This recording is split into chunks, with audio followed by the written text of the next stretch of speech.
भजन के माध्यम से वृंदावन में प्रवेश करें और आग्रह करूंगा आपके गांव की ही बेटी खुशबू को जो एक भजन के माध्यम से सारे खेतलपुरा ग्रामवासी को वृंदावन लेकर के चले।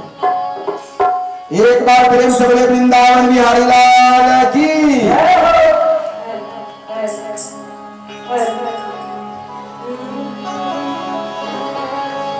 वृंदावन जाऊंगी सखी, वृंदावन जाऊंगी,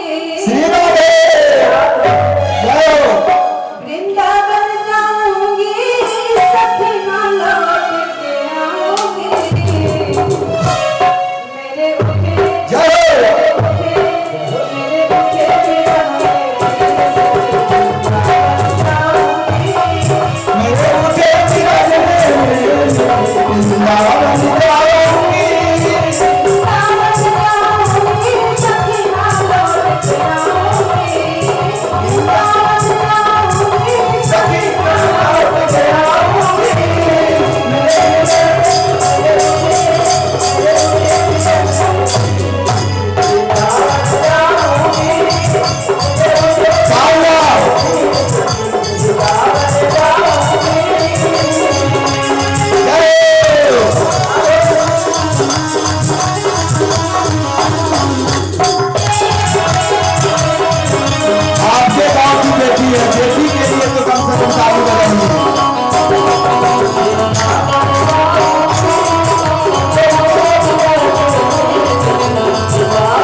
वृंदावन जाने के लिए सभी लोग बैठे हैं।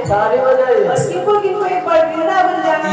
नहीं, ये लोग नहीं जाएंगे। ये लोग ठान करके रखे हैं जो हमको खेतलपुरा छोड़ के कहीं जाना ही नहीं है। क्या वृंदावन जाना है? हाथ उठावे किनको किनको वृंदावन चलना है। 14 को मेरे साथ सबको सब जाएंगे। चलिए फिर शुरुआत कीजिए।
और तुझे कैसे दिखाऊं दिल चीर सखिए वृंदावन जाऊंगी। जाऊंगी ये भजन रात होने वाला, थोड़ा सांस उठा के तालियां बजाएंगे और गाएंगे।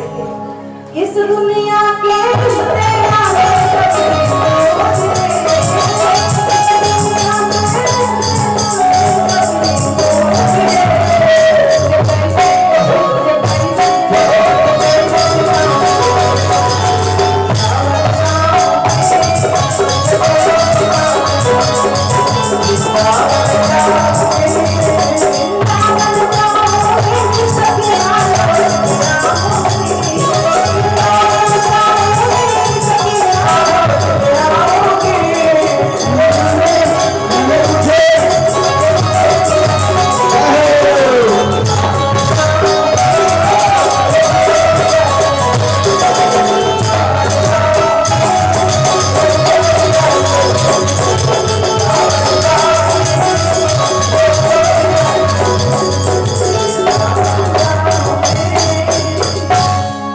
जोरदार तालियों से स्वागत।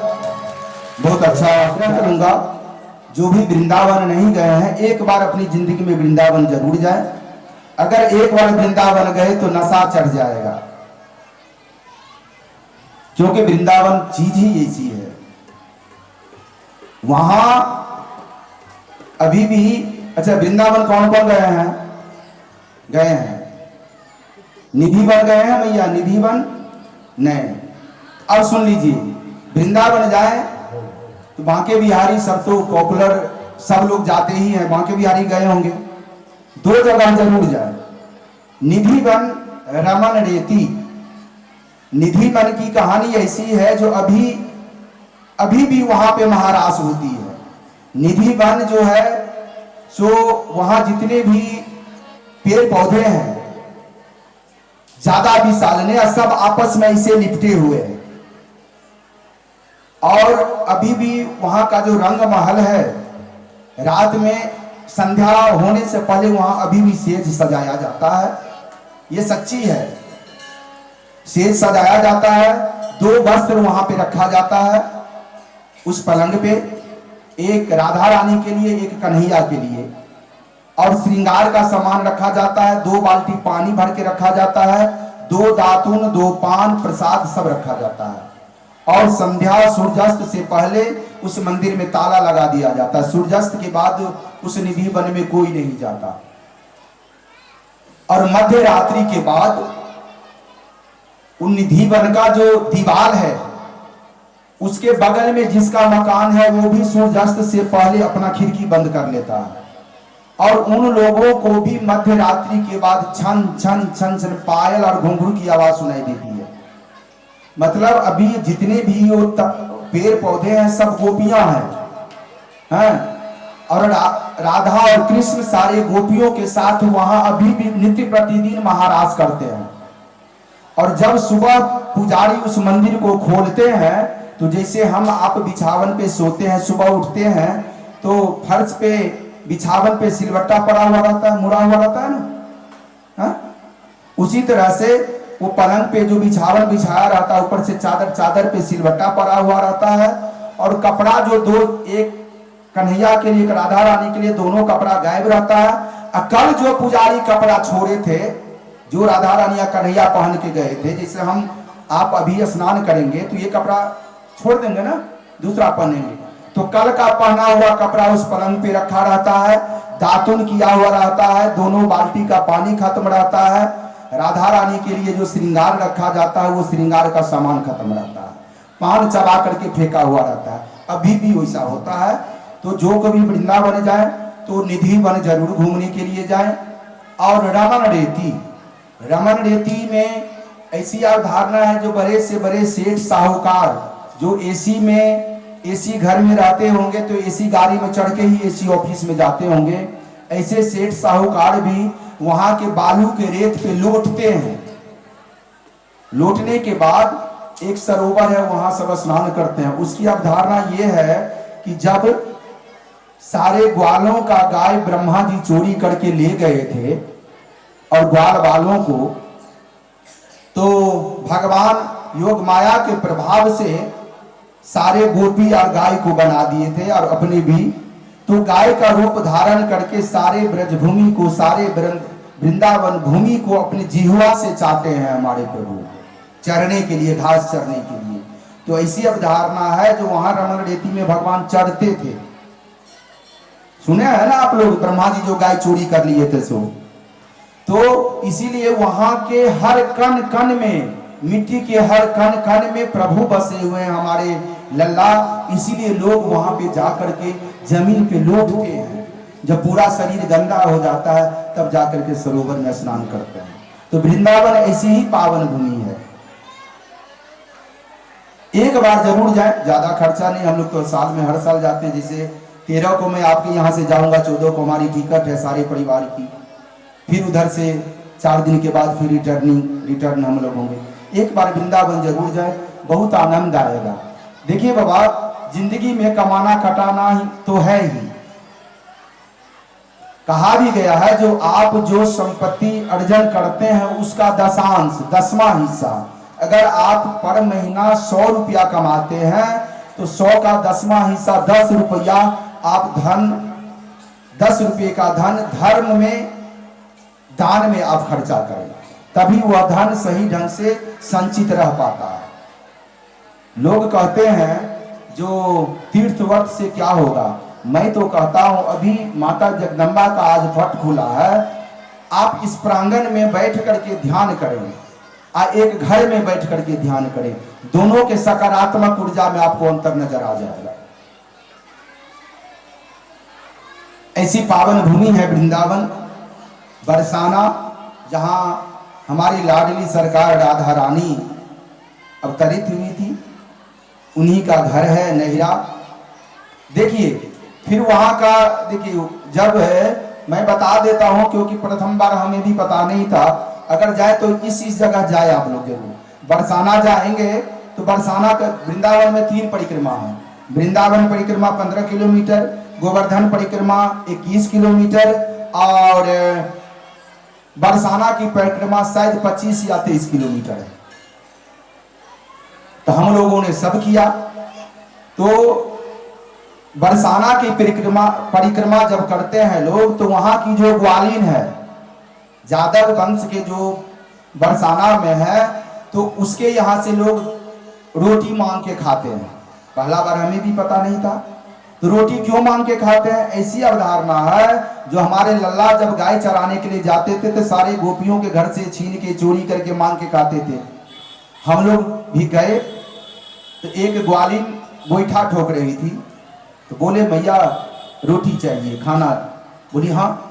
देखिए इतना आनंद लगा, वो ग्वालिन गोईठा ठोकना, गोबर ठोक रही थी, वो छोड़ करके हम लोग 18 आदमी थे अपने गांव से, 5 परिवार हम और अड़ोस पड़ोस, सबों को लेकर के गई अपने गौशाला में, खटिया डाली, बैठाई और उसके बाद मोटा मोटा बाजरे का रोटी है और बड़ा बड़ा गिलास में छाछ, मट्ठा जिसको बोलते हैं, ला करके दी। हमने उससे पूछा जो मैया ये 18 आदमी का तो 18 रोटी बनाई है, 18 गिलास छाछ लेके आई है, तो क्या तुम्हें दिक्कत नहीं लगा? तो बोला राधे, हम लोग प्रत्येक दिन राधा रानी के कृपा से हम लोग का भंडार कभी घटता नहीं है। हम लोग प्रत्येक दिन 25 से 50 आदमी को एक रोटी खिलाते हैं। सारे घर में, मेरे ही घर में नहीं, जितने भी ब्रजवासी हैं सबके घर में आपको तैयारी मिलेगा। आप कभी भी चले जाएं और उससे आप खाना मांगे, हंसते हुए आपको बैठाएगी। ऐसी है ब्रजभूमि, बहुत ही मनमोहक। वहां के लोग भी बहुत अच्छे हैं।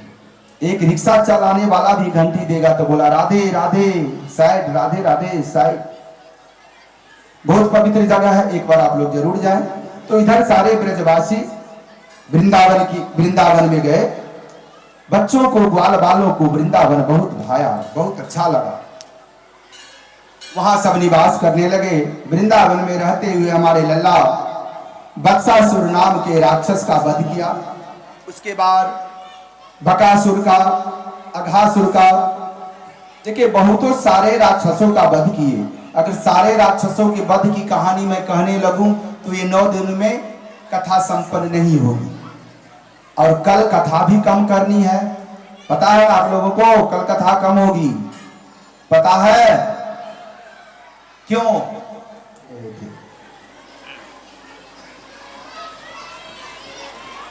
गोविंद गेंद खेलते खेलते सोचे कि चलो आज इस यमुना को कालिया नाग से मुक्त कर दो, क्योंकि जब से कालिया इस में आया है इतना विषाक्त हो गया है यमुना का जल कि यमुना के ऊपर से अगर कोई पक्षी भी गुजरती थी तो वो झुलस जाता था, इतना विष था। नगर के गायों को पानी पिलाने के लिए सोचना पड़ता था। तो हमारे गोविंद सोचे जो चलो आज इस यमुना को कालिया के प्रकोप से मैं मुक्त करता हूं। गेंद खेलते खेलते खेलते खेलते जान करके हमारे गोविंद उस गेंद को यमुना में फेंक दिए पैर की सहायता से। अब तो जिनका गेंद था, गेंद किनका था? सुदामा जी का। अब तो वो चिल्लाने लगे, नहीं कन्हैया मुझे मेरा गेंद दो, नहीं कन्हैया मुझे मेरा गेंद दो।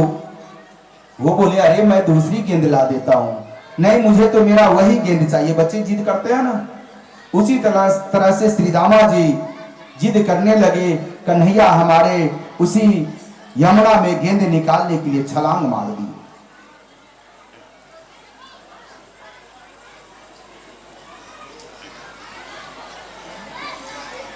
जब यमुना में कूद गए तो सारे ग्वाल बाल दौड़े दौड़े यशोदा मैया के पास आते हैं। ए मैया मैया, ए मैया, आज तेरा लल्ला यमुना में कूद गया। अब तो मैया वहां से रोती चिल्लाती भागती आई। मैं समझाती रहती हूँ इसको जो बाहर मत निकला कर, सखाओं के साथ मत खेला कर, लेकिन क्या यह मेरी एक तो सुनता ही नहीं है।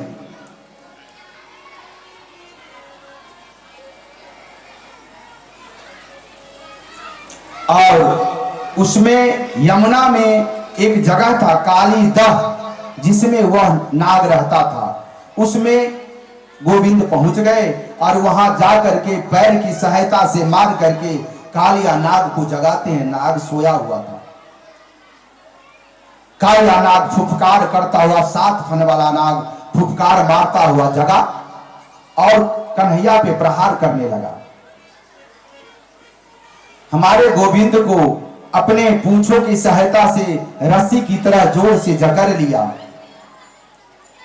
जब हमारे गोविंद देखे जो इसका दबाव मेरे ऊपर बढ़ रहा है, तब वह अपने शरीर को फैलाने लगे। कालिया नाग को ऐसा प्रतीत हुआ जो जैसे मेरा सारा शरीर अब फट जाएगा, टूट जाएगा। वह अपना बंधन छोड़ दिया। घमासान युद्ध हुआ दोनों में। उसके बाद युद्ध करते करते कालिया नाग को हमारे गोविंद परास्त कर देते हैं। लहू लुहान कालिया नाग हो जाता है। नाग की 2 पत्नियां थी, दोनों पत्नियां आकर के गोविंद के चरणों में गिर करके क्षमा याचना करती है, जो हे प्रभु मेरा पति मूर्ख है, मेरे पति को क्षमा करें, ये मूर्ख हैं, आपको पहचान नहीं पाए। फिर भगवान उस कालिया नाग के फन पे चढ़ करके नृत्य करते हुए वो उस यमुना से कालिया दाह से बाहर आए। जब सब हमारी यशोदा मैया, नंद बाबा, सारे ब्रजवासी, सारे ग्वालवाल जब कन्हैया को उस पे कालिया नाग पे थिरकते हुए तांडव करते हुए देखते हैं तो सभी मिल करके हमारे गोविंद की प्रार्थना करते हैं। श्री कृष्ण गोविंद हरे मुरारे, हे नाथ नारायण वासुदेव। श्री कृष्ण हरे मुरारे,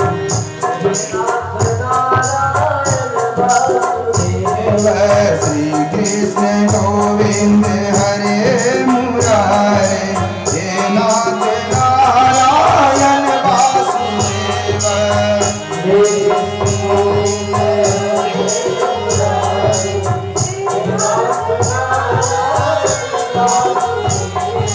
हे नाथ नारायण वासुदेव, हे नाथ नारायण वासुदेव।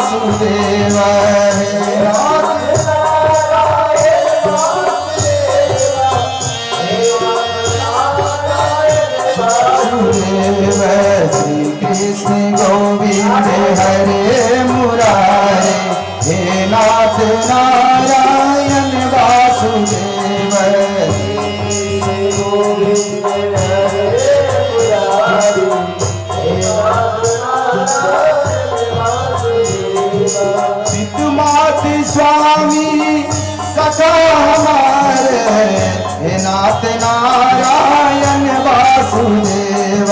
पितु मातु स्वामी सखा, हे नाथ नारायण वासुदेव, हे नाथ नारायण वासुदेव, हे नाथ नारायण वासुदेव।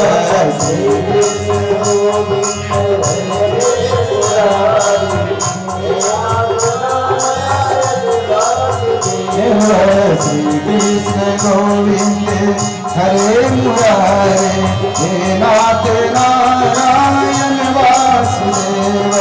हरे कृष्ण गोविंद हरे मुरारे, हे नाथ नारायण वासुदेव। बंदी गृह के तुम अवतारी, कहीं जन्म कहीं पले मुरारी। बंदी गृह के तुम अवतारी, कहीं जन्म कहीं पले मुरारी।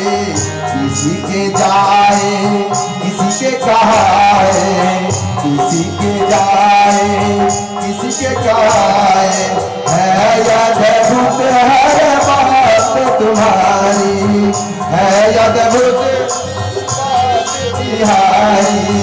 गोकुल में चमके, गोकुल में चमके मथुरा के तारे, गोकुल में चमके मथुरा के तारे। हे नाथ नारायण वासुदेव, श्री कृष्ण गोविंद वासुदेव। श्री कृष्ण गोविंद हरे मुरारे, हे नाथ नारायण वासुदेव। भाव से ताली बजाते हैं।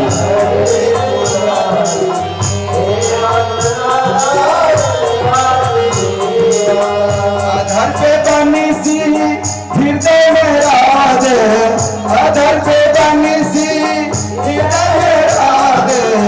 बच गए दोनों आधे आधे, बच गए दोनों आधे आधे।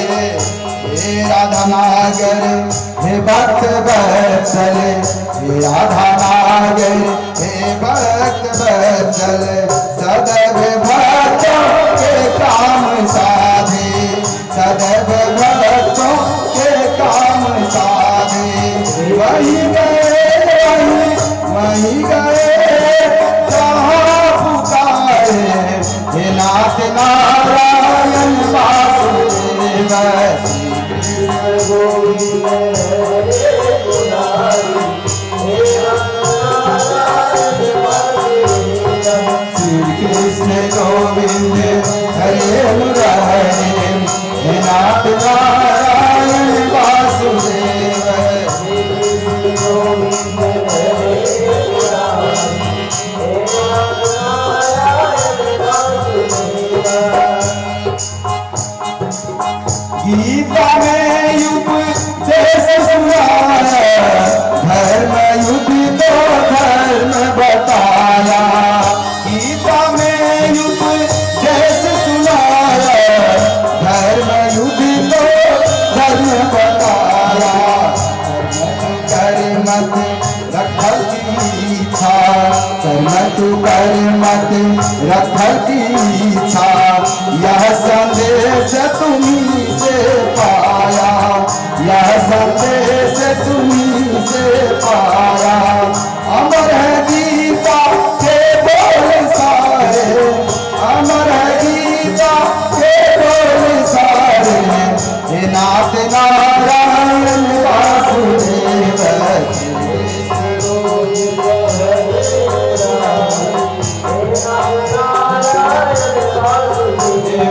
श्री कृष्ण गोविंद हरे मुरारे, हे नाथ नारायण वासुदेव।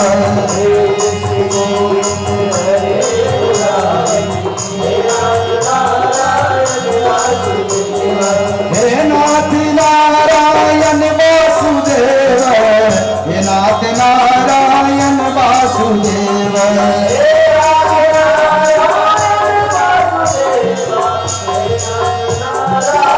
वासुदेव श्री कृष्ण गोविंद हरे मुरारी, हे नाथ नारायण वासुदेव श्री राधे देव श्री कृष्ण गोविंद हरे मुरारी, हे नाथ नारायण वासुदेव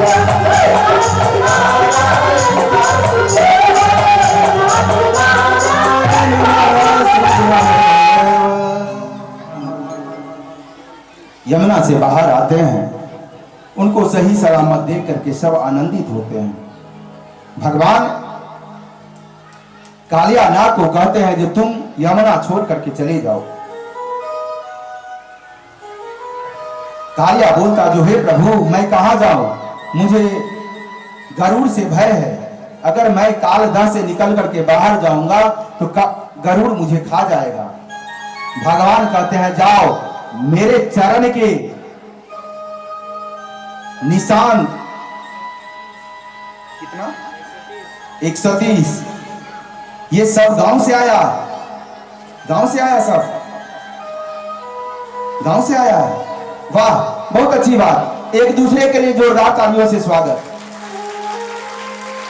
मैं इसी को कहते हैं श्रद्धा और आस्था। मैं तो 56 ही बोल रहा था, आप सबों के सहयोग से 130 बोले। 130 प्रकार का प्लेट लगा है गोवर्धन जी महाराज के लिए। दिल से मेरा तो शुभकामना आप सबों के साथ है ही। गोवर्धन जी महाराज भी आप सबों को दिल से आशीर्वाद देंगे, सबों का कल्याण हो, सबों का बाड़ी फुलवारी हरा भरा रहे। तो हमारे नारायण कहते हैं जो तुम जाओ, मेरे चरण के चिन्ह तुम्हारे मस्तक पे पड़ा हुआ है, और जब मेरे चरण के चिन्ह को गरुड़ देखेगा तो तुझे गरुड़ कुछ नहीं करेगा। नाग के ऊपर जो खड़ाव का निशान जो आप लोग देखते हैं वो हमारे नारायण का ही पद का निशान है।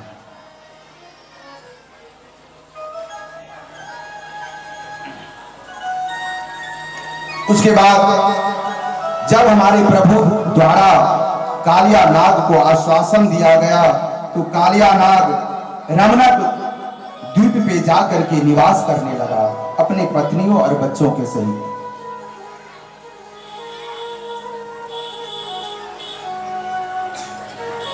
उसके बाद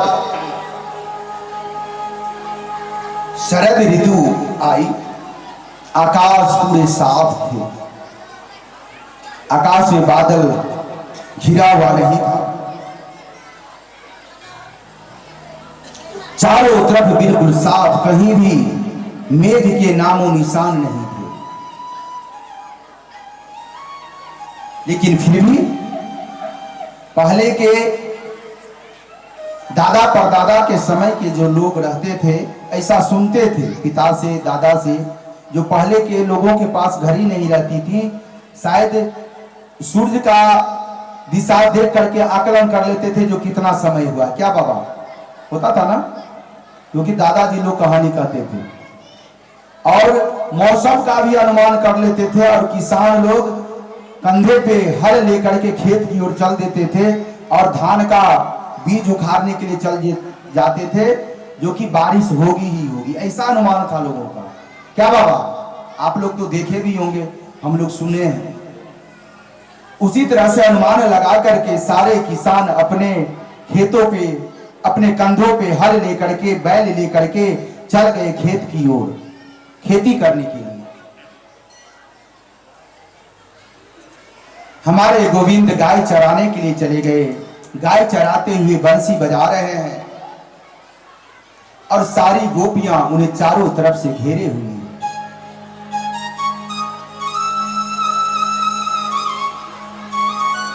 गोविंद के मनमोहक स्वरूप को थोड़ा गोविंद को ले आए, लल्ला को बोलिए, जो सारी गोपियां सारे ग्वाल बाल ब्रजवासी लल्ला को, सिर्फ लल्ला को लेके आए। गोविंद को यहाँ एक कुर्सी दे दे, यहाँ एक कुर्सी दे, यहाँ यहाँ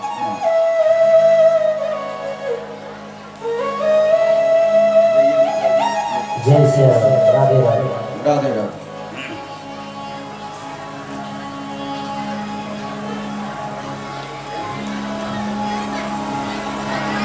कितना आप लोग को तो एक बार गाने बजाय कि दौड़ लगा देना चाहिए कृष्ण को लाने के लिए। आप लोग विचार विमर्श बहुत ज्यादा करने लगते हैं किसी भी चीज में। तो हमारे कृष्ण की बांसुरी की धुन सुन करके सारी गोपियां दौड़ी दौड़ी आती है और कृष्ण को चारों तरफ से घेर लेती है।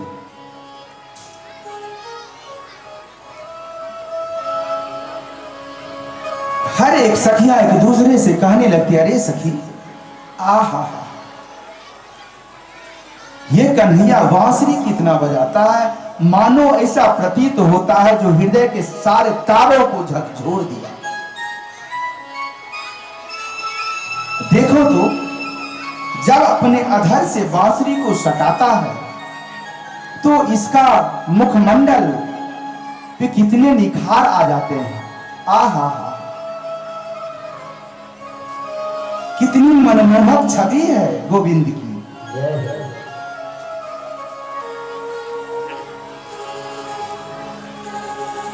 देखो तो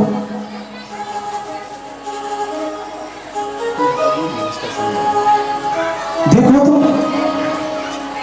आहा सर पे मोर मुकुट, कानों में कुंडल, सर पे मोर मुकुट, कानों में कुंडल, गले में बैजंती की माला, पैरों में पायल। आहा प्रेम से बोलिए वृंदावन बिहारी लाल की जय। हाँ यहीं पे बिठा है, ग्वाल वाला भी नहीं आएगा, दे दीजिए कुर्सी ऊपर दे दीजिए। आहा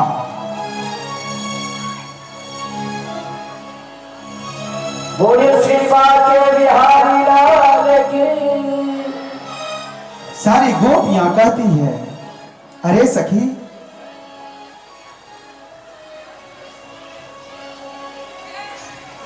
देख तो लल्ला को, मस्तक पे मोर मुकुट, कानों में कुंडल, गले में बैजंती माला, हाथों में कंगन, हाथों में कंगन, पैरों में पायल। और जब ये श्याम सुंदर अपने अधरों से, अपने होठों से बांसुरी को लगाता है, अपने अधरों से बांसुरी को लगाता है, जब बांसुरी बजाता है तो इसके बांसुरी की धुन को सुन करके शरीर के, हृदय के सारे तार झनकने लगते हैं। हाय रे मुरलिया, हाय रे बंसिया, बोलिए शिवा के बिहारी लाल की जय।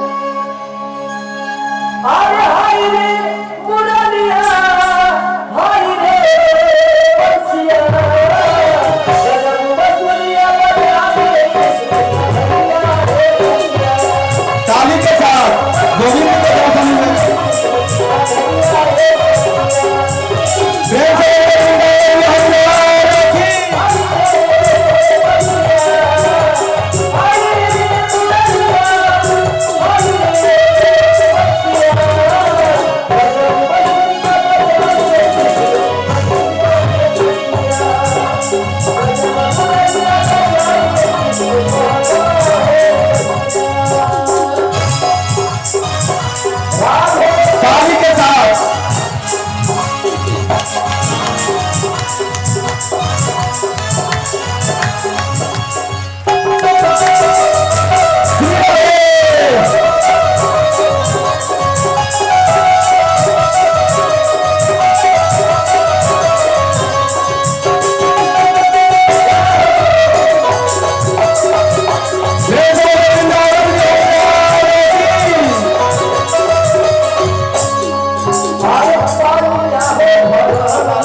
एक बार हाथ कर करके सब लोग ताली बजाएंगे। आइए हाथ ऊपर हो जाए, भगवान ने जिनको हाथ में हाथ कर करके ताली बजाएंगे।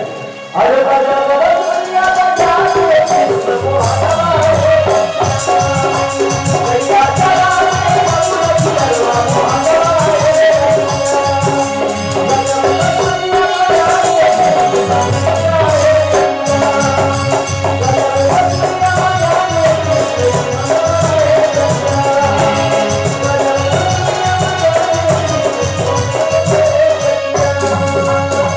ओ